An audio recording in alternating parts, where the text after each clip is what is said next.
So I don't have a teleprompter. I have my computer right under my camera.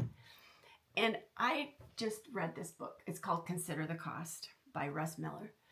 And I would like to give him attribution for making me think. And I am taking some of the things that he says in this book and I am paraphrasing them a bit because the same dynamics that happen with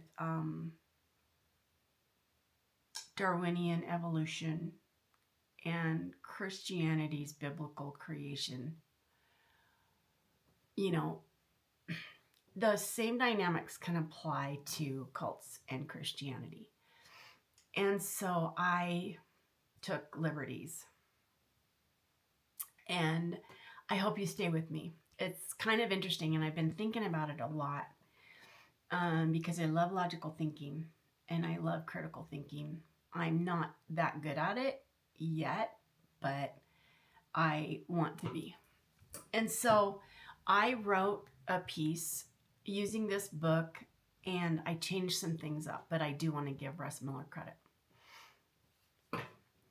Jesus is creator, judge, redeemer, savior, risen Lord, and soon incoming King. He is who he says he is. Paul marveled that you are so soon removed from him that called you into the grace of Christ unto another gospel, which is not another, but there be some that trouble you and would pervert the gospel of Christ.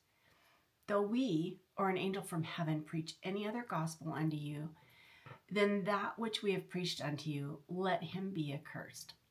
And that's Galatians 1, 6 through 8.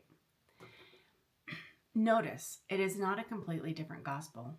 It is a perverted, altered gospel. I think if you have a different Jesus, you have a different gospel. And 2x2 culture, Mormonism, Jehovah's Witness, and many others have a perverted gospel. The workers are experts at spreading lies that never existed to support their beliefs that never took place. All the misleading claims by the workers lead me to ask, why don't they bring out the indisputable examples of hymns written by workers before 1887? A workers' list from before 1887. Oral tradition and history before 1887. Convention farms existing before 1887. No traces. Not one of these things can be found. The only logical answer is that there are no such examples to show. So avoid the false iffy stuff and the false information which causes many to err in their faith. Why don't workers get rid of misleading claims and show the factual evidence that supports their belief system? It's because they only know how to raise their fists at the truth tellers. Keep in mind, it is not a matter of the missing evidence, if it even existed. The issue is the worldview through which this missing evidence is interpreted. A biased interpretation of evidence should require there to be some evidence on which one's bias can be projected. That's a hard thing to think about. Yet when no evidence exists, the workers just make up another story to support their beliefs and teach their non-observable fable as if it were a fact. Go ahead and bring out the real proof. I double dog dare ya. Workers lack viable evidence to present in support of the stories about the continuation of their specific brand of fellowship. No history beyond 1887 is available because that is when it started. They claim things for their historical narrative which doesn't have a true foundation. These biased stories usually end up embarrassing them once history and fact refute their teachings. And while most people learn from their mistakes and want to correct them, desperate workers continue to throw out their unfounded tales in the hope that one day something might stick. They have no way out of the mess they made, and it is tangled.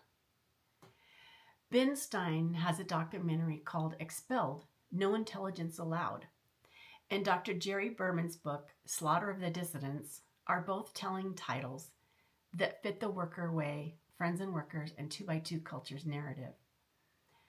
I haven't seen them or read that book, but the titles captured my imagination. They're on my list. The books are actually apologetics for creation, but the same dynamics fit the 2x2 culture. While freedom of speech exists, the origin stories of the 2x2s being a continuation from the shores of Galilee will not go away. As free people will not accept being told there are questions they are not allowed to ask and answers they are not allowed to question. Subtle deception from a false but trusted teacher or worker can be the most devastating thing to one's faith. Nobody likes being tricked, and nobody likes being tricked twice. I believe in Christianity in the same way as I believe that the sun is risen, not because I see it, but that by it I see everything else. And that is a quote by C.S. Lewis, and I love it. I have paraphrased and reshaped some of these thoughts from the book Consider the Cost by Russ Miller. I want to give him attribution for prompting me to think deeply about many things.